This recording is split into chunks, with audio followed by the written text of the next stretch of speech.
হঠাৎ করে বাংলাদেশে ভয়ঙ্কর বিষাক্ত সাপ রাসেল ভাইপারের উপদ্রব বেড়েছে। যে সাপ কামড় দিলে মৃত্যু অনিবার্য। এই সাপে কামড়ালে কি করা যাবে আর কি করা যাবে না সে বিষয়ে বিস্তারিত পরামর্শ দিয়েছেন চিকিৎসকরা। এই সাপের ভয়ে বাংলাদেশের বিভিন্ন জেলার ক্ষেত খামারে কাজ করতে ভয় পাচ্ছেন কৃষকরা। বিষয়টি খবরের শিরোনাম হয়েছে কয়েকবার, কিন্তু প্রশ্ন হচ্ছে এই বিষধর সাপ বাংলাদেশে এত পরিমাণে হঠাৎ করে কিভাবে এলো।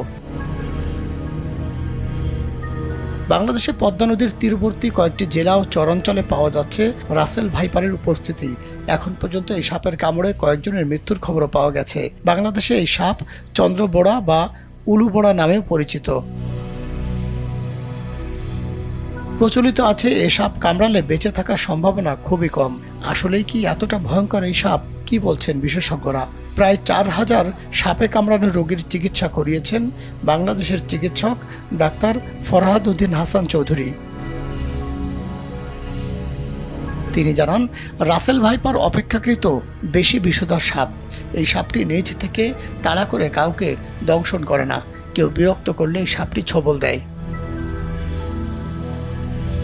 ফেসবুকে একটি স্ট্যাটাস দিয়ে এই চিকিৎসক আরও জানান, এই সাপের বিষ শরীরে প্রবেশ করলে শরীরের রক্ত পাতলা হয়ে যায়, শরীরে রক্তক্ষরণ হয়, কিডনি বিকল হতে পারে, ফুসফুসের কার্যকারিতাও কমে যেতে পারে, এমনকি হার্ট অ্যাটাকও হতে পারে। বাংলাদেশের চিকিৎসকরা এই সাপের অ্যান্টিভেনম এখনও তৈরি করতে পারেননি।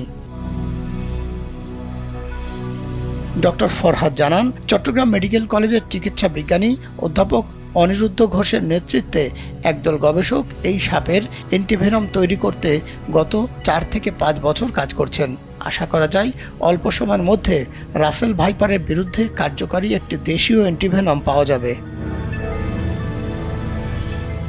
এই চিকিৎসক তার ব্যক্তিগত অভিজ্ঞতা থেকে বলেন, তার জীবনে রাসেল ভাইপারের কামড়ে 50% বেশি রোগীকে তিনি বাঁচাতে পারেননি। তবে আক্রান্ত হওয়ার পরপরই দ্রুততম সময়ে হাসপাতালে নিলে অ্যান্টিভেনম ও ডায়ালাইসিস শুরু করলে রোগীকে বাঁচানো যায়। এই চিকিৎসক জানান, সাধারণত সাপে কামড় দিলে শরীরের ওই অংশে বাদ দিতে হয়, কিন্তু রাসেল ভাইপারের কামড় নিশ্চিত হলে আক্রান্ত অংশে গিঁট বা বাদ দিতে নিষেধ করা হয়, কারণ বাঁধের জন্য মাংসপেশির ভিতরে অতিরিক্ত রক্তক্ষরণ হয়ে অঙ্গহানি হতে পারে। মাহমুদ সোহেল, কালবেলা।